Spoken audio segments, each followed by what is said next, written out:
എന്നൊക്കെ ചെയ്തിരും ക്ലീൻ ആക്കും. ഞാൻ അമ്മേനെ സഹായിക്കും. അമ്മേനെ സഹായിക്കും, ക്ലീൻ ആക്കും, ഡ്രസ്സുകൾ കൊണ്ടുവയ്ക്കും. പിന്നെ എന്തൊക്കെ പണിയാണ് എന്റെ കുട്ടിയോട് ഈ വീട്ടിലെടുക്കണേ? പറയൂ പറയൂ. പിന്നെ കൊണ്ടുവയ്ക്കും സാധനങ്ങള്. എന്ത് സാധനങ്ങൾ കൊണ്ടുവയ്ക്കും? കൊട്ടയില്. നിന്റെ കളിപ്പാട്ടങ്ങളൊക്കെ കൊട്ടയില് കൊണ്ടുവയ്ക്കും. പിന്നെ ഒട്ടിച്ച് വെക്കാനൊക്കെ കൊണ്ടുവയ്ക്കും. പിന്നെ ബെഡ് ശരിയാക്കും. പിന്നെ എന്തൊക്കെ ചെയ്ത് കേറാണ്ട് ഞാനറിയോ? അമ്മക്കല്ലേ ഇവിടെ കുട്ടിയാണ് ഇവിടെ പണിയെടുക്കണല്ലേ.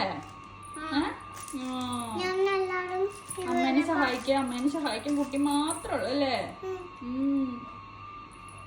എന്തൊക്കെ സഹായിക്കുന്ന അറിയാം എന്റെ കല്ലു. പിന്നെ തുണികൾ എടുത്തു തരും. തുണികൾ എടുത്തു തരും.